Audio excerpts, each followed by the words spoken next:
my name is Katie, and I'm a senior at Hershey High School. My name is Michael McCall. I graduated from Hershey High School, class of 2018. My name is David Mailman, and I am Hershey High School, class of 2020. I will be reading for Unwrap Hershey today.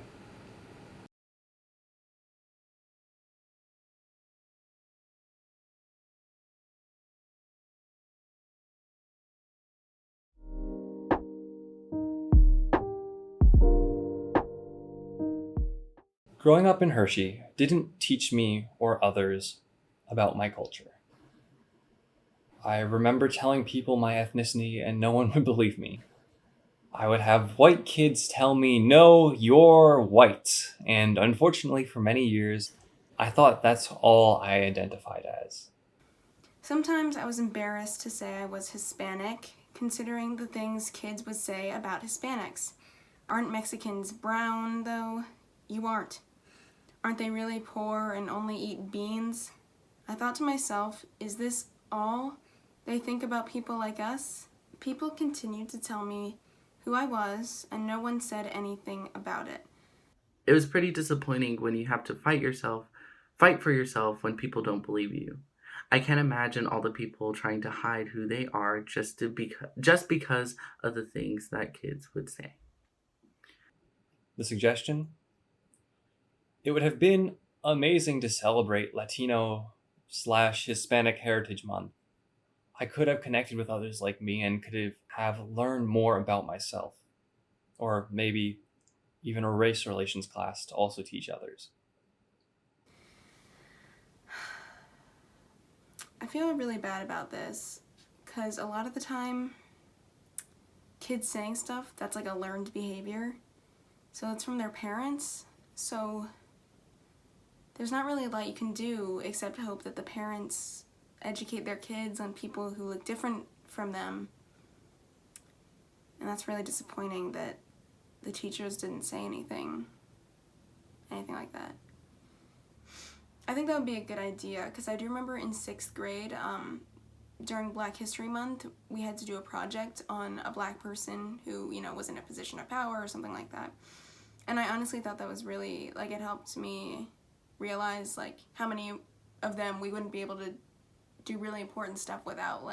Pretty sure I did mine on Michelle Obama, and, she's obviously such a strong, important role model for young black girls who grew up seeing the First Lady, look just like them.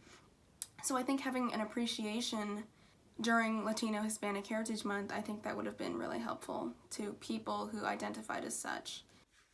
If Hershey were to celebrate Latino or Hispanic Heritage Month, amazing. But it's something that Hershey's not ready for because we all know these are courageous conversations that take a lot of challenging the narrative. And you have to have a sense of community in order to really be open and accepting.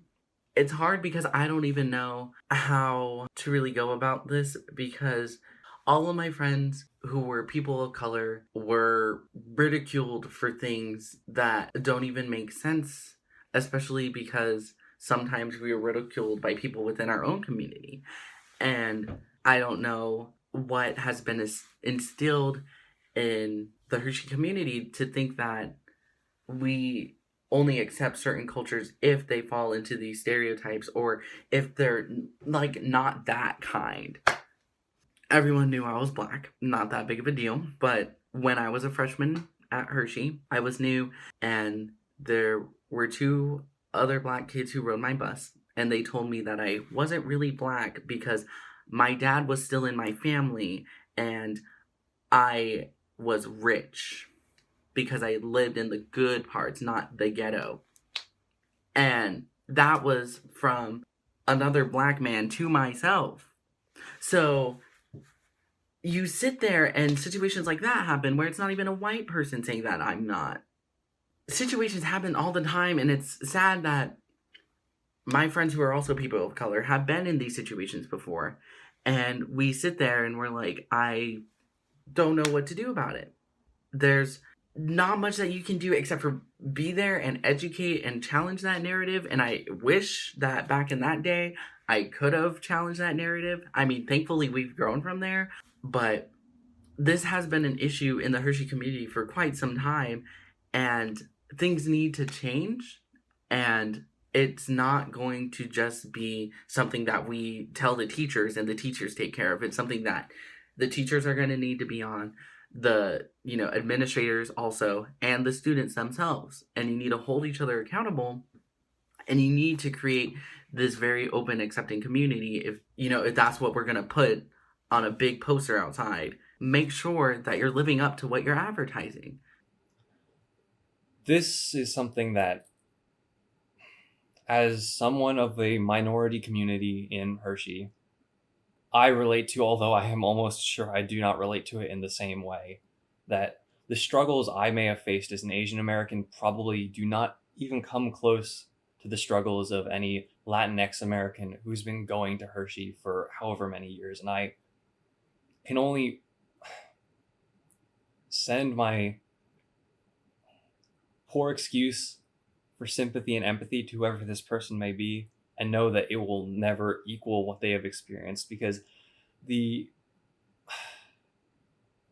is all a very convoluted way of saying that the pain that is felt when someone calls you yellow for whatever reason in a less than joking fashion, or in the story's case, brown, or makes these horrifying stereotypes that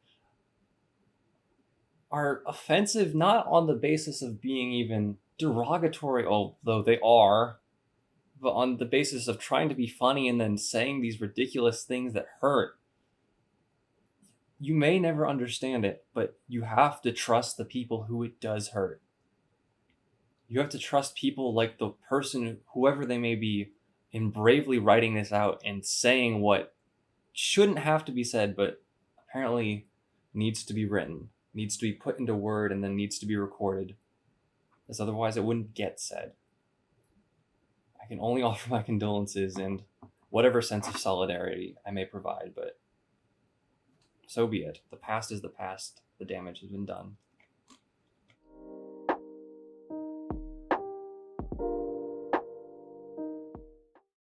I was emotionally manipulated and sexually assaulted while attending Hershey. I did not know it was considered sexual assault, but I knew it made me uncomfortable. I said no and stop and squirmed under his body, but he had a great reputation. He came from a rich, well-connected religious family, and I fully trusted him. After things ended, I started to have more severe panic attacks, flashbacks, depression, and anxiety. In college, I learned about abusive relationships and sexual assault. I finally shared my experience with a friend. They told me I was sexually assaulted. Symptoms of PTSD became the norm as I was sexually assaulted by a new partner. I'm really sorry to this person. This is awful. I silently suffered to most, with PTSD, depression, and anxiety, and a great feeling of guilt that he could do this to someone else. Legal action wasn't an option. His family had more power and money. I wrote a letter to his mother saying I wanted him to get help, getting no response. It's a small town. I worry every time I leave my house. I hear his name all the time. I still suffer severe mental health issues because of him. And there's not a day I do not think about what he did to me. The suggestion?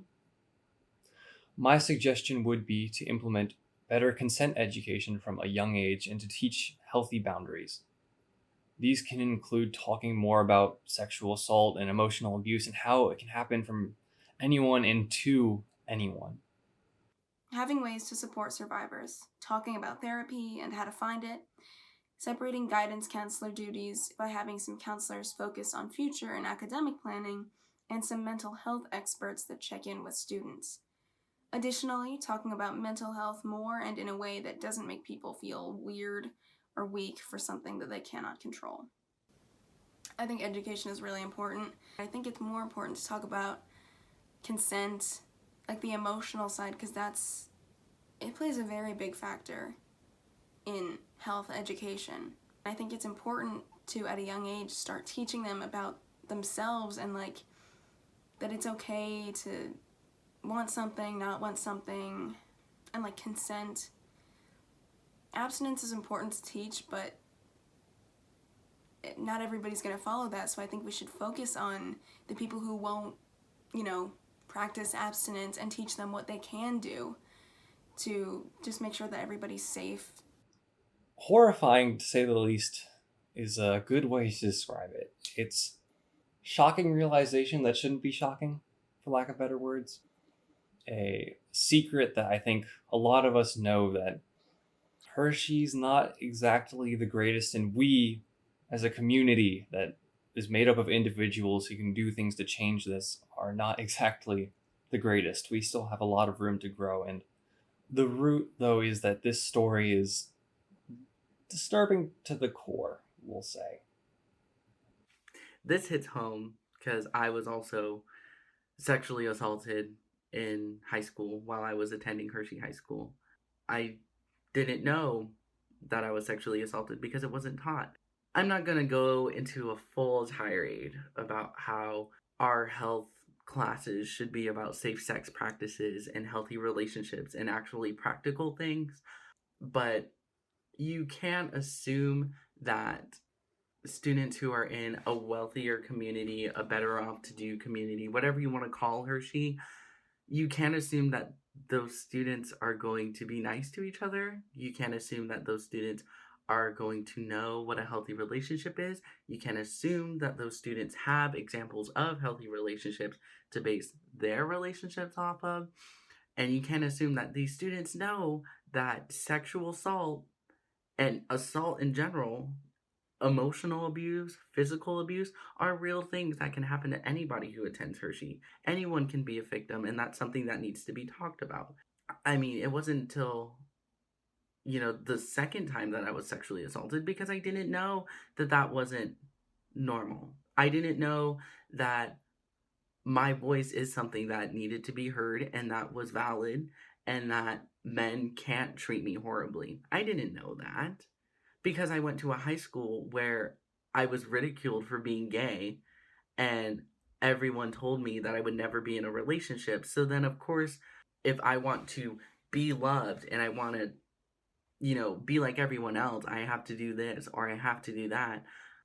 It could have easily been prevented, at least in my case, and I don't want to speak on behalf of the person who wrote this story, but they might feel the same way too, that this easily could have been prevented if there would have been at least one conversation had. If someone would have told me that if you ever find yourself in this situation, please contact 911, call your parents, find a way out, or if this happens to you, this is what you need to do.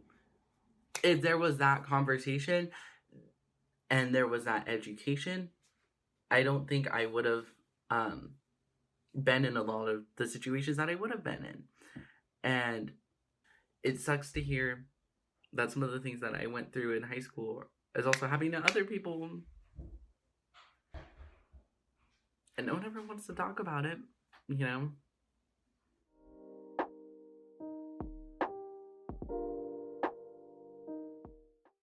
In one of my high school science classes, a group of students were speaking Spanish among themselves while working on an assignment. I overheard a nearby student quietly say, "Speak English, this is America," and a few other related sentiments. Both of my parents are immigrants and have native languages other than English. Hearing these comments made me especially mad because they have heard these sentiments conveyed towards them in this country for simply speaking in the language that they felt most comfortable with. It's so irrational to be mad at people for speaking another language. Like, it comes from feeling inferior, is totally where it comes from. And that just makes me so mad that people are able to project those feelings and get away with it. In the moment, I was mad, but I didn't say anything because I didn't know how to confront the student. This student was seemingly angry that others were speaking a language they didn't and decided to share their ethnocentric opinion. The suggestion? This student was sharing their opinion, so I don't really know if anything could have been done. Perhaps the school could make an effort to show that other cultures and languages are welcomed and invited, and that's where that suggestion ends.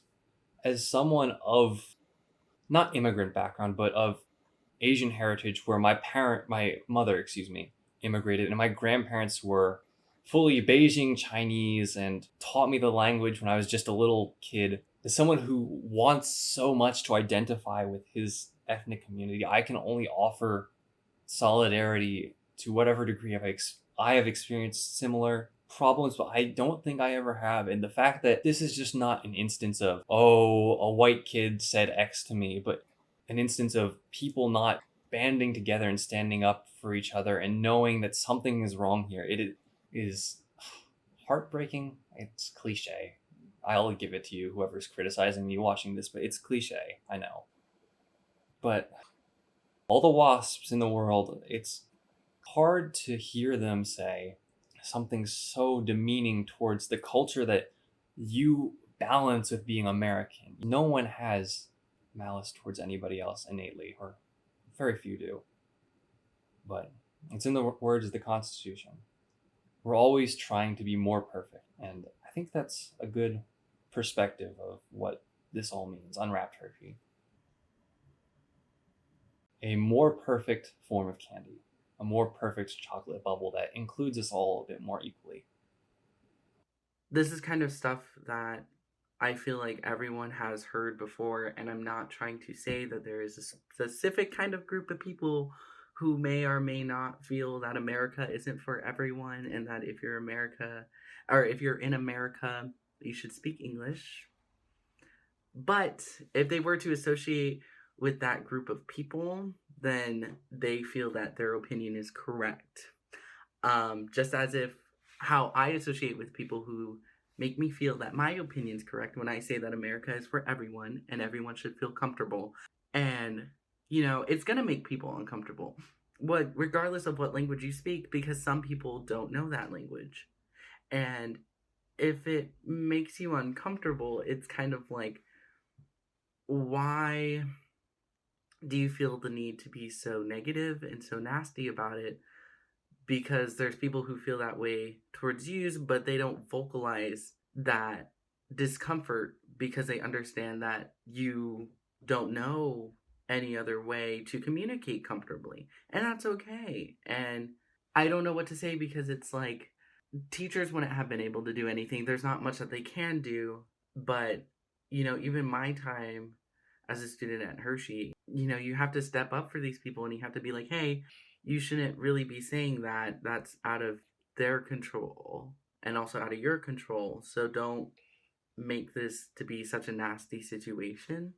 I feel like this suggestion it's a good start, but I think kids shouldn't be afraid to speak up. Like, I think we need to teach people that if you hear somebody saying something that's mean and, insensitive or anything like that, I understand that feeling of like, where I heard stuff said and I wish I said something. Like, there was a trans person in one of my classes my junior year, and people would just always misgender him, and I think part of my brain was saying like they wouldn't change anything, which may be true, but it's still my responsibility to like help that person and speak up for them, and I wish I did. Like, that's just one of my regrets.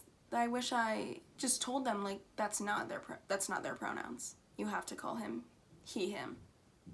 So I understand the regrets sort of, but also like in school it's hard. Kids are mean. So yeah, the school definitely can make an effort to show that other cultures and languages are invited, because I really don't remember, I don't remember hearing anything about that. I think middle school would be a really important time for us to learn more about other cultures, because that's when kids are becoming really opinionated and insecure, like in middle school.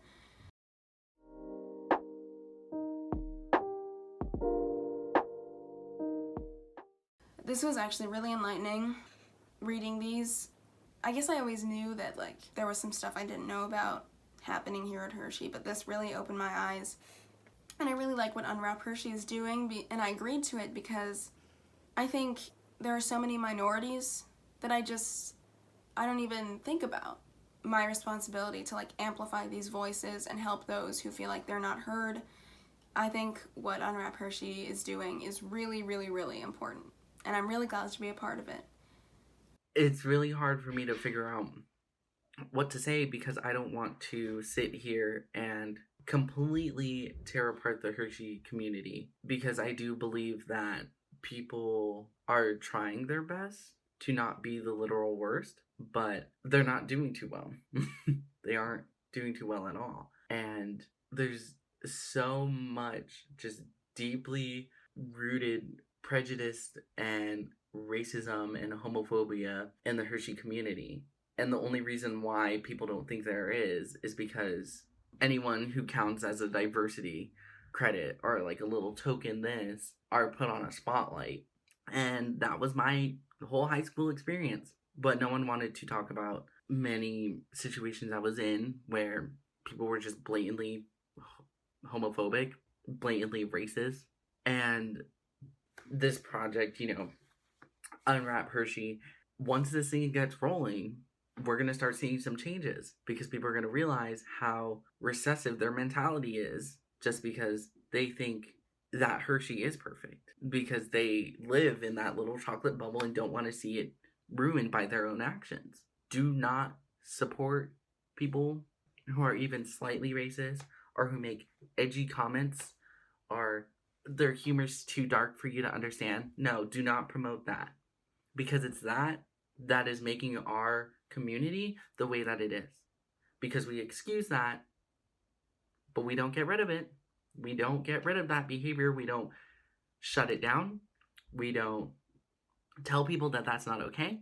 We don't educate them. We just say, oh no, that's okay. They can make those remarks because it's funny. Or, oh no, they're just like edgy like that. If you are going through the middle school or the high school, good luck. Challenge the narrative. Educate yourself. Support each other. Ask for help. Love each other every day. Show love to your community, to your friends, your family,